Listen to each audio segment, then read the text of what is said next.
3, 2, 1. What's up, guys? Ryan with the MXG channel again. Today up on the lift I have a 2023 KTM 250 XC.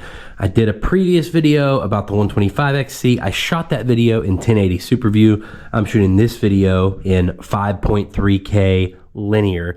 So I want you guys, if you watched the first video, see if you notice a difference in quality with this video, even though I'm going to render both of these out at 4K.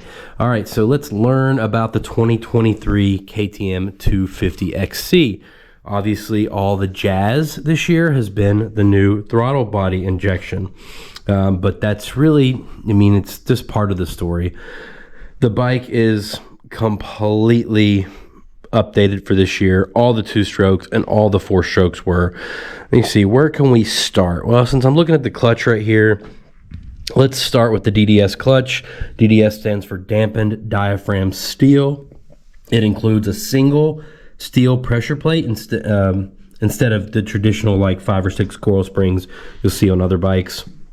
Clutch basket is a single piece, guys. It's like a CNC piece of CNC machine steel, and these things are bulletproof. Where other bikes you may have to get a basket to make this clutch bulletproof, the KTMs are bulletproof stock, which is pretty cool. Obviously this motor is all new, so it did get a new gearbox in 2023, and something about the way they did this transmission lets them use thinner steels in the clutch and helped them compact the engine down some for 2023. Speaking of the engine, everybody loves 2-strokes, right?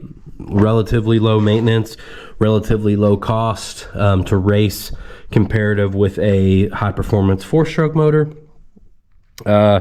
This year, you know, we get an all new version. This thing only weighs 52.5 pounds, so that's pretty cool. And we might as well talk about EFI while we're getting to the engine. Got to premix these again this year, guys. You have a key-in throttle body, and basically you're going to mix your fuel, and it's all going to go through the throttle body, just like, you know, in a 4-stroke, and it's going to go through the reed case into the engine. Cylinder, we have a 66.4 millimeter bore. We have the electronic exhaust port management, otherwise known as electronic power valve. Pretty sick. What we think you'll be able to do with that in the future as far as maps and stuff like that. Sky is really the limit. You have 2 different maps on this bike. You can see right there. So map 1 is going to be, I believe, the white light, and it's going to be, you know, very tractable, very rideable. Map 2 is going to be very racy. So let's look at the cylinder head over here. See the cylinder head? There is a water temp sensor in there. KTM says you can see the water temperature somehow. I haven't figured that one out yet, so maybe somebody can comment and let me know. Oh, I forgot to mention the throttle body is a 39 millimeter as well. These motors are counterbalanced, so this is going to be your least vibrating 2-stroke you're going to get, guys. The betas are counterbalanced as well. Definitely helped the betas when they counterbalanced them, made them way better. They're still not as smooth as the KTMs, and I love betas and I love the Shercos, but you will not find a 2-stroke that is smoother to ride than one of these. Crankshaft, you know, weight reduction, performance, that's what they went for. They tried to get a perfect balance of rotating mass. There's it's obviously all new flywheel, all new rotor, all that stuff. That all goes back into balance and therefore vibration all the way up into your hands as well. Crankcases and everything, they took off the boss on the case now, so there's no way you can add kickstart. But where this is an XC, you can bump start it. There is a capacitor. This bike will bump start, unlike the XCWs. New exhaust for this year, obviously, with the new motor. KTM says they gained some ground clearance. I'll kind of let you guys be the judge. Everybody likes that the muffler is pretty short. Airbox, I've showed you it's open, but on these 2-strokes it does have some plastic in there on top of the air filter as well. The frame, I touched on the frame in the 125XC video a lot more, but if you've ridden aluminum frames recently, the aluminum frames are very rigid, like on the Japanese bikes, and the last generation of these steel frame KTMs was very wallowy, at least on the moto track. This is somewhere right in the middle. I know I've got probably 20 or so hours on the 4-stroke frame on the motocross track. So I'm sure you guys will like it. Polyamide hybrid subframe. So it's polyamide on the top. It's aluminum legs. Same subframe on the Huskies. So now you don't have to buy the KTM over the Husky just because of the subframe. Orange seat cover, gripper material. Same kind of gripper material you get right there on top of the shroud. The shrouds, they definitely grew on me. I like it, but sometimes you look at these shrouds in weird ways and like they look so long. Like this angle right here looks so long, but then like if you look at it from back here, it really doesn't. So I don't know, but it, like I said, it's grown on me. Absolutely love the shroud design, love the plastic design. Like I said, we got Dunlop AT81 and MX33s, giant wheels. You get CNC hubs. Obviously, you know, KTMs come with good quality brakes. You got Brembo brakes, you got Brembo hydraulic clutch.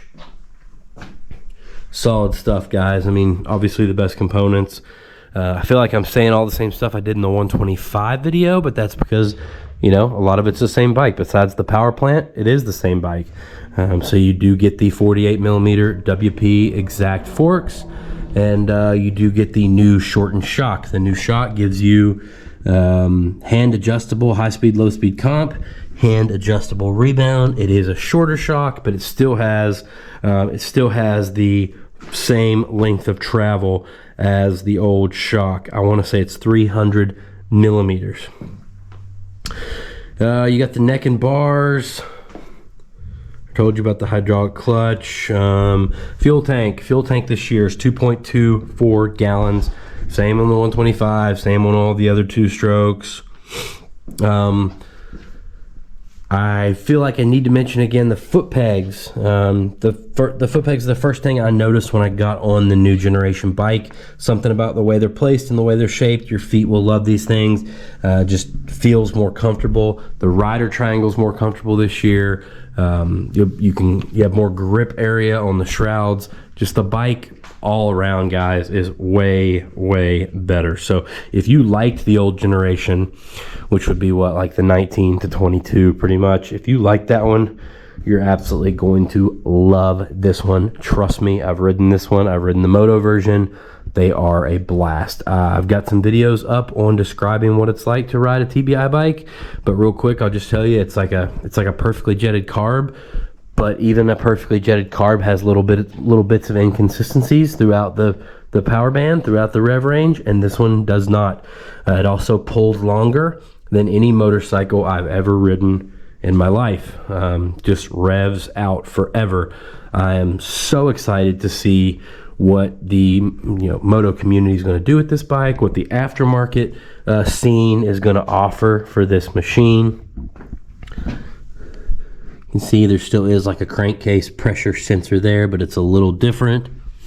I'm sure there will be some weak points with this bike, some bugs to work out, but as of yet, people are already riding these. These have been out a couple weeks.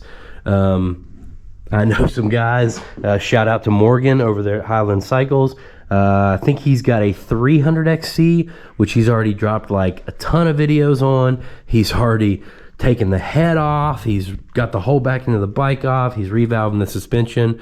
So you might want to go check out his channel for some super like in-depth stuff on the new machines. Somebody already ripping them apart is pretty cool. I'd like to touch on the new start-stop switch like I did in the other video. Should have done that years ago. Don't know what they were waiting on. It's a sweet bike, guys. This is also kind of the do-it-all when it comes to two-stroke off-roader. This is the XC, so you do get the linkage, meaning you're going to be able to race this bike, super high speed, whether it be GNCC, enduros, GPs, whatever. But if you decide super high speed's not for you, then, you know, the linkage is not going to hurt you off-road and slow single track, besides maybe some boulder, you know, getting up on boulders or logs or something. The PDS might be a little better. But basically, I mean, you can take this bike and do whatever you want with it. It revs fast, unlike the 300XC that's kind of a slower, more of a lugger. But because it revs fast, this bike gives you the freedom to do whatever you want. Take it, run GNCCs, GPs, Enduros. If you decide that's not for you, take it back to the garage, change up the gearing a little bit, and run it in map 1 and do some slow single track or do some hard enduro, or whatever. Just play in the field, you know, whatever you want to do with this bike, it'll do. It truly is the do-it-all machine. So very cool. I'm excited to put more time on one of these. So, all right, guys, that's going to be it for today. But if you want to do me a favor, support what we've got going on over here at AOMC. We're all about dirt bikes. We want to be around for a long time. We want you guys on our team. So if you're getting motorcycle parts anyway, grab them from us. If you have any issue, you can contact me directly. I'll take care of it myself, but I don't foresee that happening. So first link in the description will take you to the AOMC website, and anything you order on there, I will get a little nod for. So thank you so much. Ryan with the MXG channel. I'll see you guys in the next video.